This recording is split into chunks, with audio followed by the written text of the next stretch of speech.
البدع والأهواء، أهل البدع العقائدية وأهل البدع السياسية.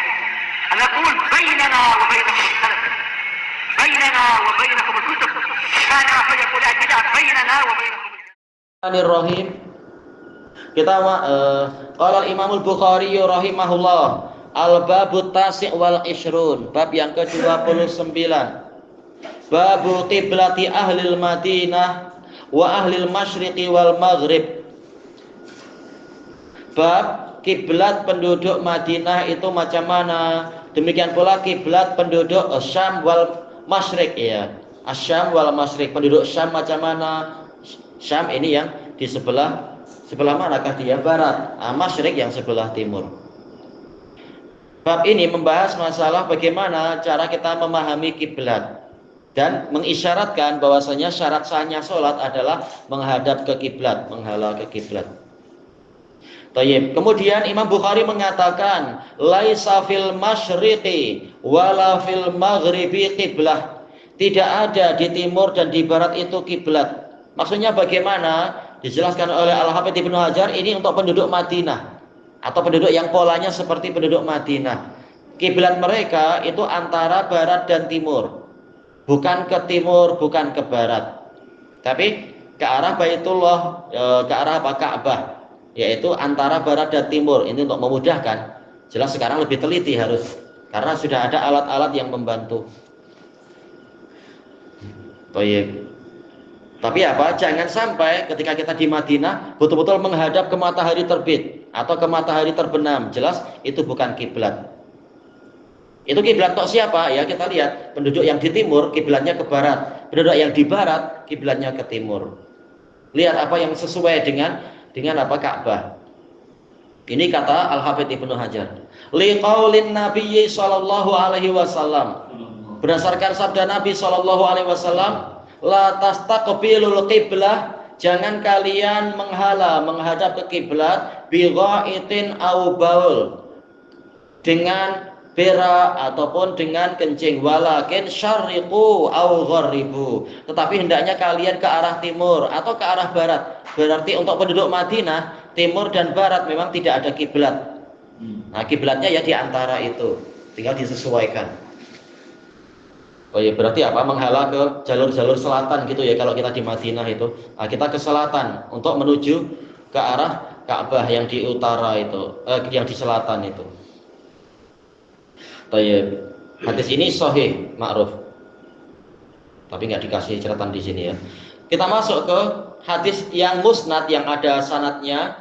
Qala al-Imam al-Bukhari rahimahullah al-haditsur rabi' wa tis'un ba'da salasimi'ah, 394. Haddatsana Ali bin Abdullah qala haddatsana Sufyan qala haddatsana Zuhri an Atha ibni Yazid an Abi Ayyub al-Ansari anna Nabiyya sallallahu alaihi wasallam qala idza ataitumul gha'ita, apabila kalian mendatangi gha'it. Gha'it asalnya adalah berak, tapi kemudian dijadikan sebagai nama tempat. Sebenarnya bahkan ini memang bertingkat. Asal dari gha'it adalah makanun munkhafidun fil ard, tempat yang landai di bumi, yaitu bukan pegunungan tapi ya semacam apa itu, cekungan atau mungkin lembah-lembah itu. Kemudian karena orang di masa lalu mereka kalau mau buang hajat itu pergi ke tempat macam itu, akhirnya yang keluar dari dubur juga dikatakan sebagai gha'it. Kemudian lama-lama gha'it itu menjadi tempat berak, yaitu apa? Bangunan tertentu. Ini sekedar apa? Sekedar istilah. Apabila kalian mendatangi gha'it, yaitu tempat buang hajat, fala tastaqbilul qiblah, maka janganlah kalian menghadap ke kiblat, wala tastadbiruha, jangan kalian membelakanginya. Nah, ini hadis yang diisyaratkan tadi. Walakin syarriqu, tetapi hendaknya menghala ke timur, ke arah timur. Ini kata Nabi kepada penduduk Madinah dan yang seperti ahlul Madinah polanya, pola tempat tinggalnya. Au gharribu, atau menghadap ke arah barat. Adapun untuk kita jelas apa? Ke arah barat malah lebih dekat ke arah kiblat, ya tinggal ke utara sedikit. Tapi yang hadis ini untuk penduduk Madinah. Qala Abu Ayyub, Faqadimna Syam, kemudian kami tiba di Syam.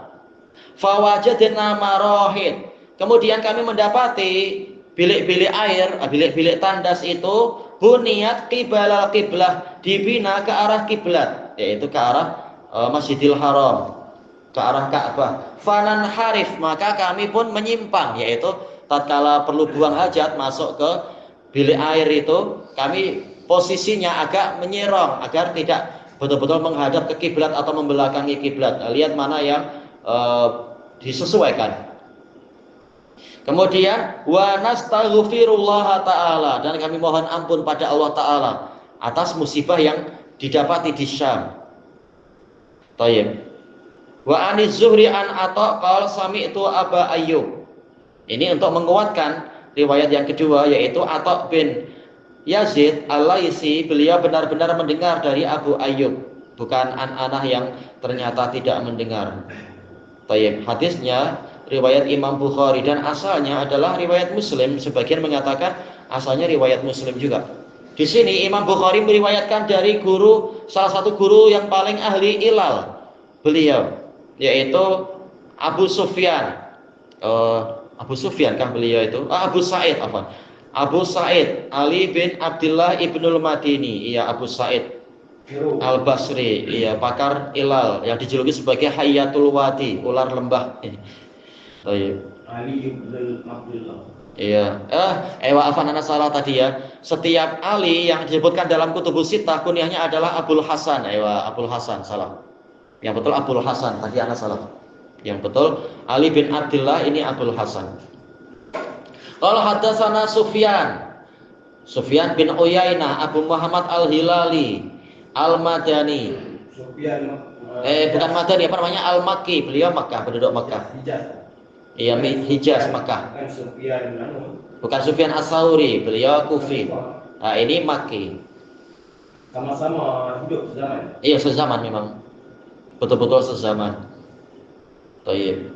Nah, tatkala Sufyan As-Sauri ditanya, "Ya rahmukallah, kalau Anda meninggal, ini Anda wasiatkan saya belajar ke siapa?" Maka Sufyan mengatakan belajar ke Sufyan ibnu Uyainah. Sama-sama namanya Sufyan. Dikenal apa? Sufyanan. Qala haddatsana Zuhri. Zuhri ma'ruf ya, Abu Bakar Muhammad bin Ubaidillah bin Abdullah bin Syihab Az-Zuhri. Muhammad bin Muslim bin Ubaidillah bin Abdullah bin Syihab Az-Zuhri Al-Madani summa Syami, imamun bila mudafa'ah.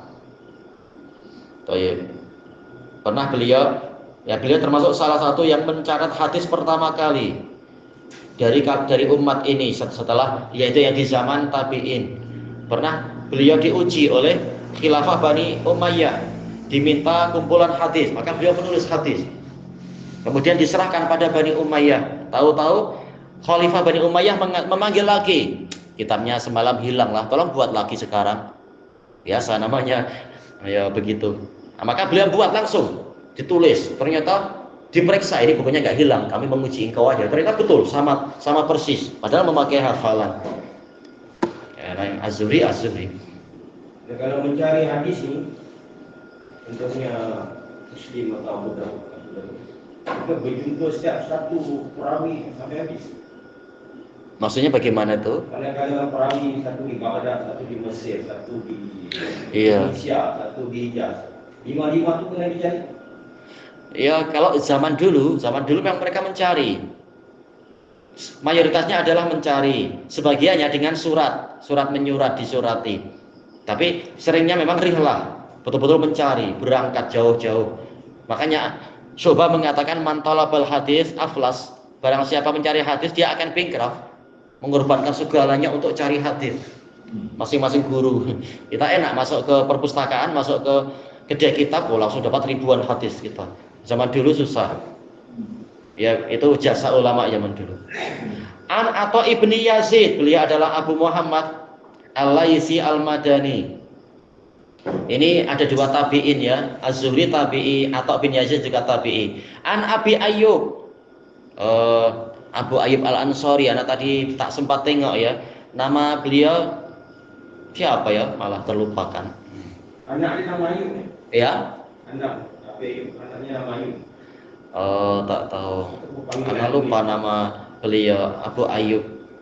Apakah beliau Khalid ibnu Zaid, Abu Ayyub al-Ansari? Tayyib. Beliau memiliki banyak karamah. Di antara hadis beliau ini, Nabi SAW mengatakan, "Idza ataitumul gha'ita," jika kalian mendatangi tempat buang hajat, "fala tastaqbilul qiblata wala tastadbiruha." Maka jangan kalian menghadap ke kiblat, jangan membelakanginya. Ini menunjukkan wajibnya menghormati kiblat agar tidak terkena buntut kita yang sedang hendak keluar najis atau kencing, yaitu kena itu istilahnya burung menghadap ke situ dan sebagainya. Baik, ini sebagai bentuk penghormatan. Cuma para ulama berselisih pendapat apakah ini sampai tingkat haram ataukah makruh. Khilafnya banyak sekali. Apakah itu hanya di bangunan ataukah walaupun tidak di bangunan, yaitu di fadha, di tanah lapang juga seperti itu hukumnya. Sementara kita tahu di dalam hadis yang diriwayatkan oleh Imam Ahmad, Muslim dan lain-lain, hadis Jabir, itu Jabir mengatakan Rasulullah SAW melarang untuk buang air kecil dengan menghadap kiblat atau membelakanginya. Kemudian 1 tahun sebelum Nabi wafat, saya lihat beliau itu buang air dalam keadaan menghadap ke kiblat. Baik, maka ini menunjukkan bahwasanya dia tidak sampai haram, tapi makruh saja. Apalagi apa bedanya, apa perbedaan antara di dalam ruangan dan di luar ruangan? Para ulama mengatakan kalau di luar ruangan tak ada penghalang, langsung kita ke arah kiblat. Kalau di dalam ruangan ada penghalang. Tapi dibantah oleh ulama yang lain, betulkah kalau kita misalkan kita di tanah lapang langsung ke arah kiblat tak ada penghalang? Boleh jadi sebelah sana ada rumah, ada gunung, ada gedung-gedung, ada berbagai penghalang, ada batu besar, ada pohon, ada hutan. Jadi sebenarnya keadaannya itu sama antara kita di dalam ruangan ataupun di luar ruangan, penghalang itu ada. Kecuali kalau langsung kita di depan kiblat, itu kencing di hadapan kiblat kena pukul orang. Tapi ini jauh, berapa ribu kilometer kita jauh dari sana, ada aja faktor penghalang itu, ada hijab, mungkin gunung yang besar dan apa. Jadi sebenarnya yang terpandang bukan di dalam ruangan atau di luar ruangan, tetapi kesimpulannya adalah makruh untuk menghadap ke Ka'bah atau membelakangi Ka'bah, sama saja dia ada penghalang atau tidak ada penghalang, ini makruh. Sebaiknya ke arah yang lain. Baik. Walaupun ada sebagian fuqaha, dan ini dibahas oleh Imam Asy-Syaukani, kalau nggak salah di dalam kitab beliau As-Sailul Jarrar. Sebagian ulama mengatakan ke timur dan ke barat pun tidak boleh. Kenapa? Karena timur dan barat ada saja itu matahari, ada bulan, ada bintang. Timur dan barat itu adalah tempat terbit dan tempat terbenam matahari. Matahari adalah makhluk yang mulia dan seterusnya. Tidak boleh. Dan matahari adalah tanda kekuasaan Allah. Berarti jangan kita buang hajatnya ke arah timur, ke arah barat. Terus lalu kemana? Kata Imam Syaukani, kalau gitu tak mampu kemana-mana kita kalau peraturannya macam itu. Karena apa? Kalau matahari pun tanda kekuasaan Allah, bintang juga tanda kekuasaan Allah. Bintang di arah manapun ada aja bintang. Makanya yang betul adalah ini adalah kemakruhan ke arah kiblat atau membelakangi kiblat itu makruh, tidak sampai haram. Tempat yang lain bebas. Nabi sudah mengatakan syarriku au gharibu, ini bebas. Tak masalah, yang penting tidak ke arah kiblat. Baik. Kalam fuqaha tadi kalam yang sekitar pakai rasional tidak sah. Ya, kita habiskan pembahasannya sedikit. Kata beliau di sini, qala Abu Ayyub faqadimna Syam. Kemudian kami tiba di Syam. Bila beliau itu tiba di Syam, ada kemungkinan yaitu pada waktu perang melawan orang-orang Romawi. Karena Abu Ayyub memang rajin perang, rajin untuk berjihad, mengamalkan firman Allah Taala, wa qatilu fi sabilillahi sampai wala tulqu bi aidikum ila tahlukah. Berperanglah kalian di jalan Allah dan jangan kalian melemparkan diri kalian kepada kebinasaan. Kata Abu Ayyub dari Rasulullah, meninggalkan jihad dan memusatkan perhatian menumpukan perhatian pada dunia itu adalah kebinasaan. Makanya Abu Ayyub walaupun sampai tua beliau terus berjihad sampai kemudian beliau wafat di Konstantinia. Dan kemudian beliau dimakamkan. Beliau sudah berpesan, berwasiat, kalau saya mati maka tanam saya di dekat benteng Konstantinia, bentengnya Romawi. Nah, ketika beliau wafat, kaum muslimin menyerang Romawi habis-habisan sampai ada tempat untuk menanam Abu Ayyub di situ. Nah, orang Romawi, mereka orang Kristen. Ketika mereka mengalami bencana kekeringan, mereka malah tawasul dengan jasadnya Abu Ayyub. Bukan masuk Islam, malah sekitar tawasul, tapi masih ikut agama Kristen. Ini anehnya mereka. Masuk Islam lah, biar dapat karomah juga, bahasa kasarnya. Biar Allah menyayangi, itu yang betul.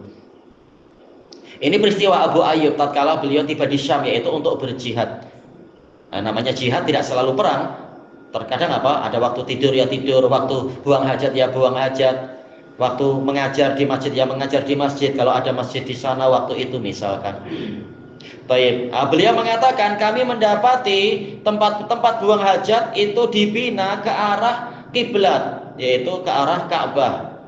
Baik. Fanan harif, maka kami pun menyerong, walaupun hukumnya adalah makruh, tetapi apa? Beliau tidak suka yang makruh-makruh karena Allah dan Rasulnya melarang. Dan boleh jadi kata para fuqaha, Abu Ayyub melihat dohir hadis ini yaitu haram. Makanya beliau istighfar atas peristiwa yang ada ini. Tapi beliau berusaha untuk arahnya itu disesuaikan agar tidak membelakangi Baitul Maqdis atau menghadap ke arah kiblat itu. Baik, ilahuna wallahu a'lam. Subhanakallahumma wa bihamdika la ilaha illa anta astaghfiruka wa atubu ilaik. Walhamdulillahirabbil alamin. Jazakumullahu khairan. Iya.